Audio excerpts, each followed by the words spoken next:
जिस समय पांडव एक चक्रा नगरी में ब्राह्मणों के वेश में जीवन बिता रहे थे, उन्हीं दिनों पांचाल नरेश की कन्या द्रौपदी के स्वयंवर की तैयारियां होने लगी। एक चक्रा नगरी के ब्राह्मणों के झुंड पांचाल देश के लिए रवाना हुए।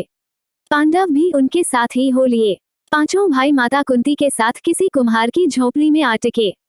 पांचाल देश में भी पांडव ब्राह्मण वेश ही धारण किए रहे, इस कारण कोई उनको पहचान न सका। स्वयंवर मंडप में एक वृहदाकार धनुष रखा हुआ था, जिसकी डोरी तारों की बनी हुई थी। ऊपर काफी ऊंचाई पर एक सोने की मछली टंगी हुई थी। उसके नीचे एक चमकदार यंत्र बड़े वेग से घूम रहा था। राजा द्रुपद ने घोषणा की थी कि जो राजकुमार पानी में प्रतिबिंब देखकर उस भारी धनुष से तीर चलाकर ऊपर टंगे हुए निशाने मछली को गिरा देगा, उसी को द्रौपदी वरमाला पहनाएगी। इस स्वयंवर के लिए दूर दूर से अनेक वीर आए हुए थे। मंडप में सैकड़ों राजा इकट्ठे हुए थे, जिनमें धृतराष्ट्र के 100 बेटे अंग, नरेश, कर्ण, श्री कृष्ण, शिशुपाल, जरासंध आदि भी शामिल हुए थे। दर्शकों की भी भारी भीड़ थी। राजकुमार धृष्टद्युम्न घोड़े पर सवार होकर आगे आया। उसके पीछे हाथी पर सवार द्रौपदी आई। हाथ में फूलों का हार लिए हुए राजकन्या हाथी से उतरी और सभा में पदार्पण किया। राजकुमार धृष्टद्युम्न अपनी बहन का हाथ पकड़कर उसे मंडप के बीच में ले गया। इसके बाद एक एक करके राजकुमार उठते और धनुष पर डोरी चढ़ाते, हारते और अपमानित होकर लौट जाते। कितने ही सुप्रसिद्ध वीरों को इस तरह मुंह की खानी पड़ी। शिशुपाल, जरासंध, शल्य व दुर्योधन जैसे पराक्रमी राजकुमार तक असफल हो गए।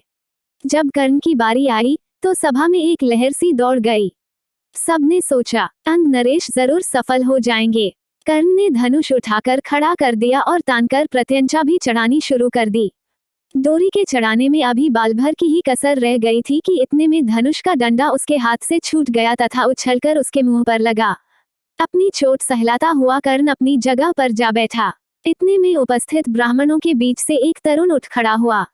ब्राह्मणों की मंडली में ब्राह्मण वेशधारी अर्जुन को यूं खड़ा होते देखकर सभा में बड़ी हलचल मच गई। लोगों में तरह तरह की चर्चा होने लगी। तब अर्जुन ने धनुष हाथ में लिया और उस पर डोरी चढ़ा दी। उसने धनुष पर तीर चढ़ाया और आश्चर्यचकित लोगों को मुस्कुराते हुए देखा।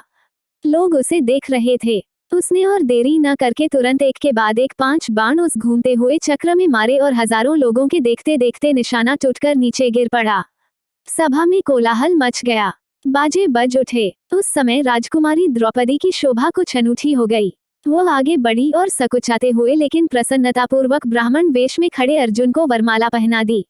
माता को ये समाचार सुनाने के लिए युधिष्ठिर, नकुल और सहदेव तीनों भाई मंडप से उठकर चले गए, परंतु भीम नहीं गया। उसे भय था कि निराश राजकुमार कहीं अर्जुन को कुछ कर न बैठें। भीमसेन का अनुमान ठीक ही निकला। राजकुमारों में बड़ी हलचल मच गई। उन्होंने शोर मचाया। राजकुमारों का जोश बढ़ता गया। ऐसा प्रतीत हुआ कि भारी विप्लव मच जाएगा। ये हाल देखकर श्री कृष्ण, बलराम और कुछ राजा विप्लव मचाने वाले राजकुमारों को समझाने लगे। वे समझाते रहे और इस बीच भीम और अर्जुन द्रौपदी को साथ लेकर कुम्हार की कुटिया की ओर चल दिए। जब भीम और अर्जुन द्रौपदी को साथ लेकर सभा से जाने लगे तो द्रुपद का पुत्र धृष्टद्युम्न चुपके से उनके पीछे हो लिया। कुम्हार की कुटिया में उसने जो देखा उससे उसके आश्चर्य की सीमा न रही। वो तुरंत लौट आया और अपने पिता से बोला, पिताजी, मुझे तो ऐसा लगता है कि ये लोग कहीं पांडव न हो। बहन द्रौपदी उस युवक की मृगछाला पकड़े जब जाने लगी तो मैं भी उनके पीछे हो लिया। वे एक कुम्हार की झोपड़ी में जा पहुंचे। वहां अग्नि शिखा की भांति एक तेजस्वी देवी बैठी हुई थी। वहां जो बातें हुई उनसे मुझे विश्वास हो गया कि वो कुंती देवी ही होनी चाहिए। तब राजा द्रुपद के बुलावा भेजने पर पांचों भाई, माता कुंती और द्रौपदी को साथ लेकर राजभवन पहुंचे। युधिष्ठिर ने राजा को अपना सही परिचय दे दिया। ये जानकर कि ये पांडव हैं, राजा द्रुपद फूले न समाये।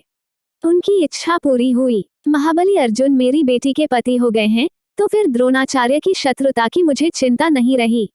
यह विचार कर उन्होंने संतोष की सांस ली। मां की आज्ञा और सबकी सम्मति से द्रौपदी के साथ पांचों पांडवों का विवाह हो गया।